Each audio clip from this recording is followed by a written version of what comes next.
committee. Kaya po ako, Mr. Chairman, ako po, I still stand with the Suprema anti-stificandum to be issued against those or to all those mentioned names. And one of those is the client of former Congressman and Secretary Bello. Malinaw po, they only filed. Well, in fact, you are not part of the filing of such certiorari in the Supreme Court. Iba pong abogado doon, di ba, Sec? I agree, Your Honor. I do not know. I don't disagree with your position. As a matter of fact, the filing of that petition before the Supreme Court was done by their counsel on record, Your Honor, Attorney Angeles. And the only reason why we agreed to that for them not to come over is for them not to render moot and academic that petition. So it's up for the Supreme Court to decide whether their petition for certiorari and prohibition has any legal basis, Your Honor. Chairman, can I reply? Mr. Chairman, okay. With due respect to the position of the good lawyer, my good friend, Mr. Chairman, ganito po kasi. The issue of Suprema anti-stificandum, if they will not be present in the next hearing, and the excuse that will be sent once again to us is not valid, they might be cited in contempt. And doon na po, sa mga letter nila, citing Section 11, Paragraph A, yun na po, they will be cited in contempt, no? Cited in contempt in violation of Paragraph A. Alam po ni Secto, kasi former congressman, lawyer pa, di ba? Absence without legal excuse in this committee po. Now, ang sinasabi ko lang po, just for the record, Mr. Chairman, malinaw po, we follow due process here. We have done due diligence. We invited them, we issue a show cause order, now we issue a subpoena anti-stificandum. Now, in the next hearing, they should be present. Iwasan po sana natin magkaroon ng constitutional impasse po dito. No? Kasi if we wait for the Supreme Court and we will not do our constitutional duty here, there will be a problem. Kaya po I hope my good friend, the good lawyer, Secretary Bello, will advise his client to be present in the next hearing because we will be forced to impose our constitutional mandate at the same time our internal laws of the House. Section 11 of the internal laws, which is Section for contempt po. Thank you, Your Honor. I will follow your advice, Your Honor. Thank you, Mr. Chairman. That's all. Thank you, Sec. Thank you. Thank you, my friend. Thank you, my dear boss. friend. Thank you. Set Lauretta Chu, Your Honors. Before coming here, Your Honor, I received a letter signed by Ms. Chu addressed to the chairman, the Honorable Congressman Dan Fernandez, explaining her reason for not attending this hearing, Your Honor, because she alleges that she is not a blogger, much less a purveyor of false news or fake news. As a matter of fact, Your Honor, Ms. Chu is a legitimate media practitioner and even a column editor of a national daily, which is the Manila Bulletin, Your Honors. On this basis, Your Honor, we offered to appear in her behalf today. Unfortunately or fortunately, we are also compelled, Your Honor, to enter our appearance in collaboration with Attorney G.P. Angeles, who is the counsel of the other alleged bloggers who filed a petition for certiorari and prohibition with a prayer for the issuance of a temporary restraining order, Your Honors. And because of this petition, Your Honor, it was our decision to advise them not to appear, because for them to appear, Your Honor, would be an abandonment of their petition filed before the Supreme Court for certiorari and provision, Your Honor. So, in order not to preempt this case, Your Honor, they opted not to appear. And as a matter of fact, Attorney Gonzales, I think manifested in writing, Your Honor, that they are requesting for a resetting of this hearing so that they can attend later on without waiving their rights on the petition that they filed before the Supreme Court. Mr. Chair, Submitted, Your Honors. Mr. Chair, may I just make an observation?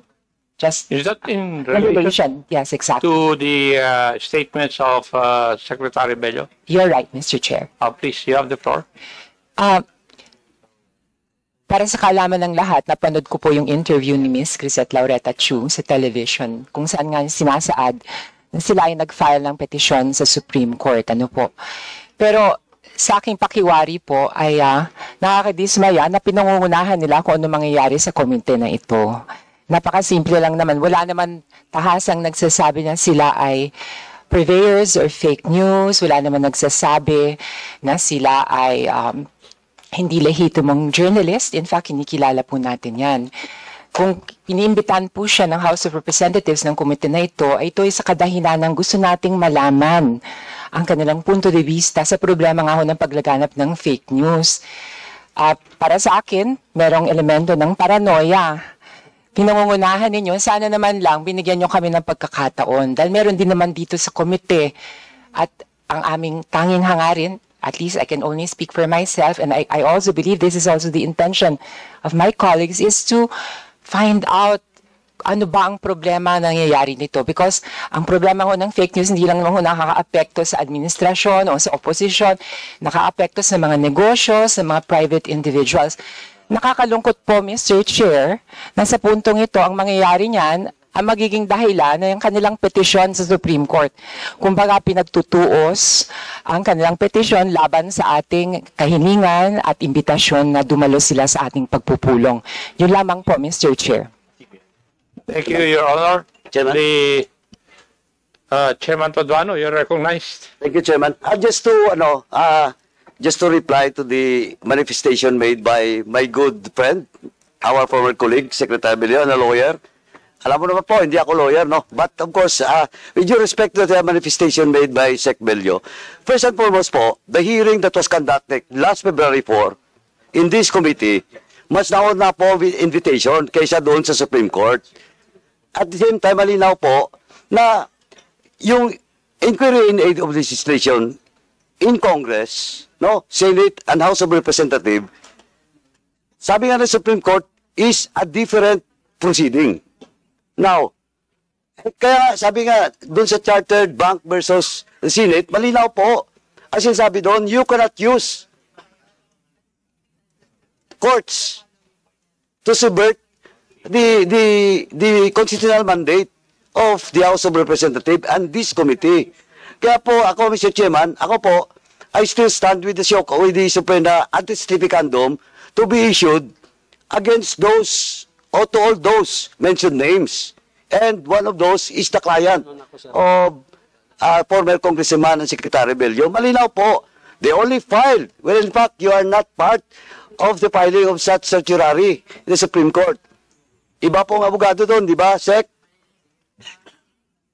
I agree, Your Honor. I do not know. I don't disagree with your position. As a matter of fact, the filing of that petition before the Supreme Court was done by their counsel on record, Your Honor, Attorney Angeles.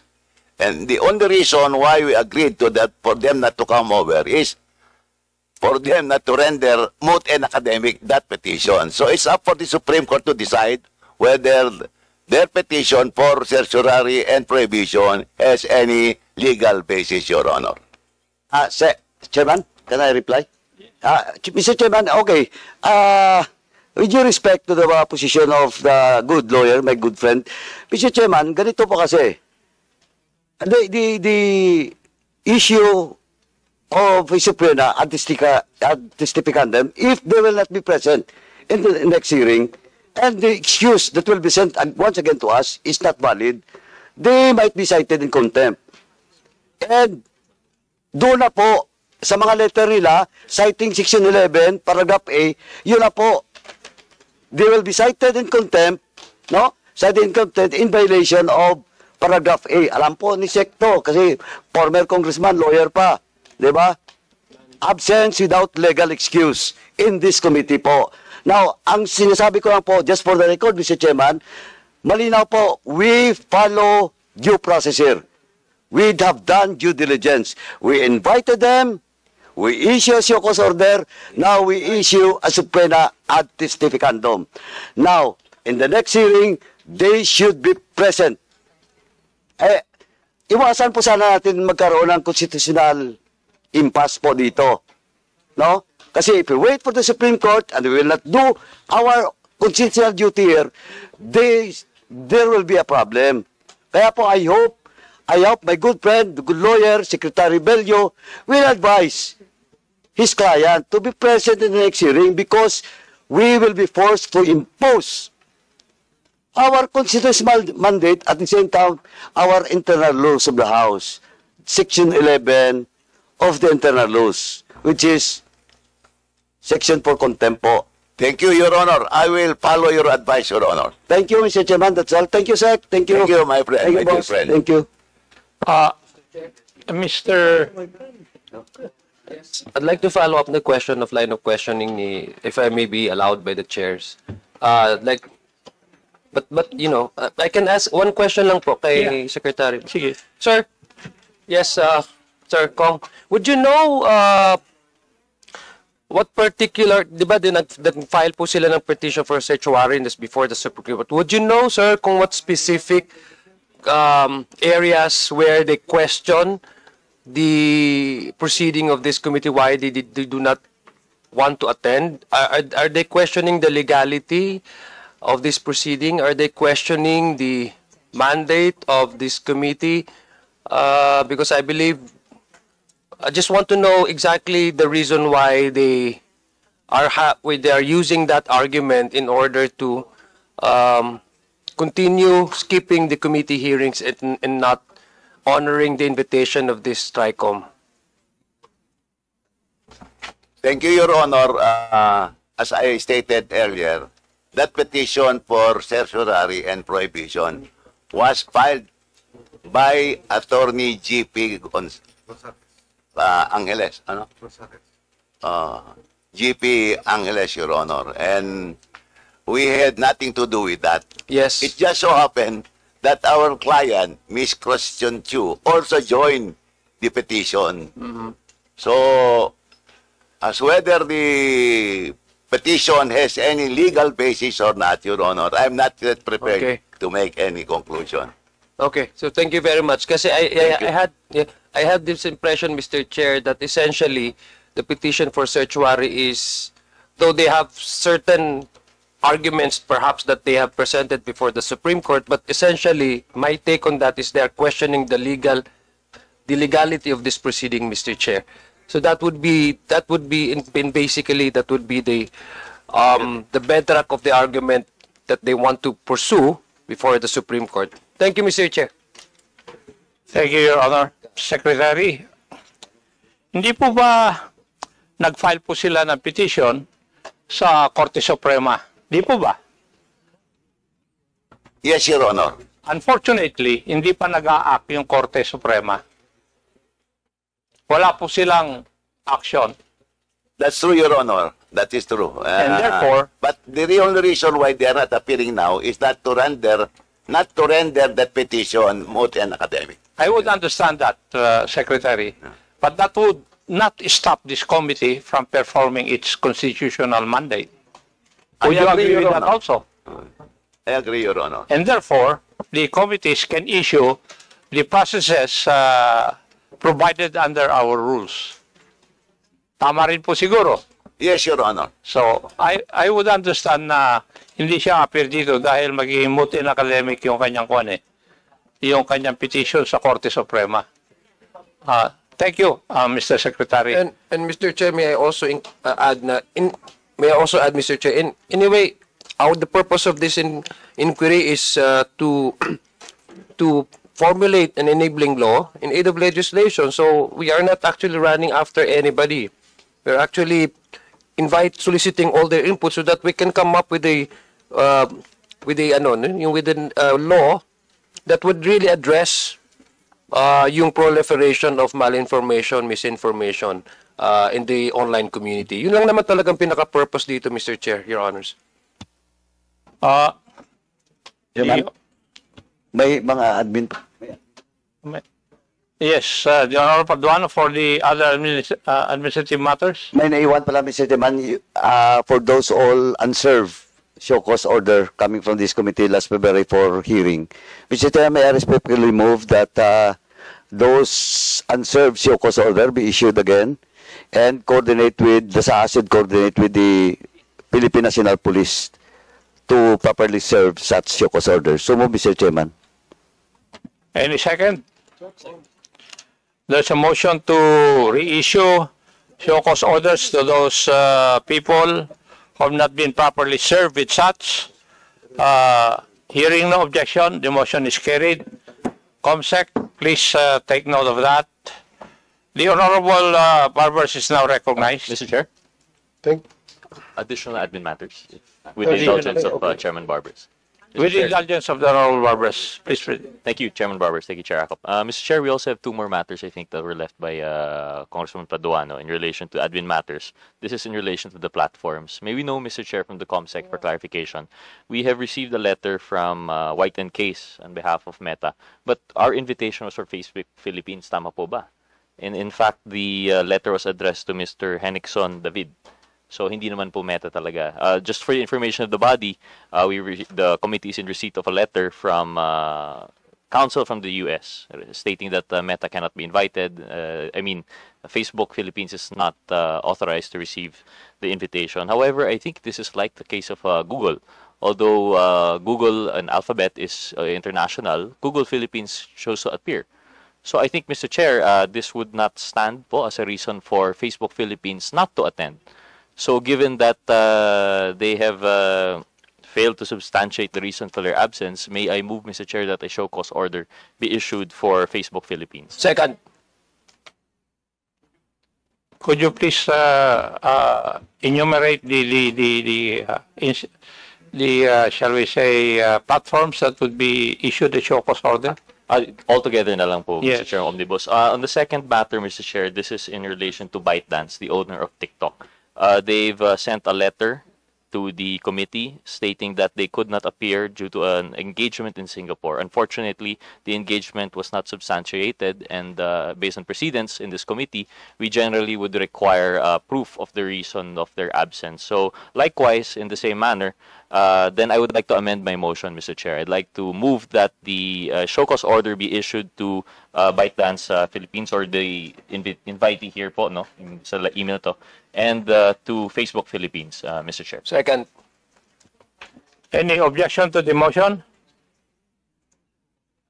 Hearing none, the motion is carried. COMSEC, please take note that we issue a show cause order to the mentioned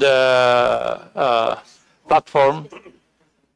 Mr. Chair, sorry, one more amendment in line with the rules of the committee, as the COMSEC has just informed me now, to include po in the motion the specific person. So for ByteDance Philippines, that is Ms. Pichi Paderna, and for Meta Platforms, or in the case of Facebook Philippines, this is Mr. Henrickson David. Thank you, Mr. Chair. As amended, do I hear any objection to the motion? Hearing none, the motion is carried. COMSEC, please take note that we invite the persons as mentioned by the Honorable Gutierrez. Thank you, Mr. Chair. Chairman, for admin pa rin po to. Sorry po. Mr. Chairman, may since attorney, former Secretary, former Congressman Bello has already entered his appearance as counsel of those resource person, he's requesting us if he can now leave because he has still work outside. Is there any objection from the members that we excuse Secretary Bello? Hearing none? Okay. Thank you, Chairman. Honorable Barbers, you are now recognized. I would like to yield my time to Congresswoman Roman Because she promised me that it will just be very short. The Honorable Roman, the Honorable Roman is recognized. Anyway, Mr. Chair, nais ko lang isaad at bigyang diin ang naturalesa ng komisyon na to, no? Which is basically investigation in aid of legislation. And I think meron tayong konting problema sa pagpaparating dito ng ating mga imbitado dahil nga pinangungunahan nila ang ating pakay. No? Akala nila ay lilitisin sila dito. Hindi naman po ito korte, hindi naman ito hukuman. Bagamat ito ay simple lamang na pagpapalit ng kuro-kuro. Kalinya na rin po ng naturalesa ng committee na ito na maghanap ng mga polisiya at mga patakaran upang i-regulate ang social media upang iwasan ang paglaganap ng fake news. Nais ko sanang ihatag sa committee na ito ang naging bunga ng aking pakikipagpanayam sa mga journalists, sa mga content creators, sa mga eksperto na masasabi. Kung papahintulutan po ako ng ating mabuting chairman, ay gusto ko sanang ilatag ang aking suggestion para maiwasan ang problema natin na tila nagbubunga doon sa kakulangan ng regulations, ng policies, ng mga internal regulations na sinasabi, no? At pagkakaisa sa loob ng sektor. Ang COMSEC, sana makadistribute kayo ng tinatawag kong pagtatatag ng Digital Council of the Philippines. So I made a policy briefer. So the proliferation of fake news, disinformation, and malinformation on social media platform poses a significant threat to public trust, democratic discourse, and national security. Alam na po natin yan. Despite existing laws, current mechanisms are fragmented and insufficient in addressing digital misinformation. At palagay ko, we're all in agreement sa puntong yon. Therefore, this proposal seeks to create the Digital Council of the Philippines, a multi-stakeholder body tasked with setting standards and ensuring accountability for online content. So, ang mga layunin po, ang objectives ng Digital Council of the Philippines,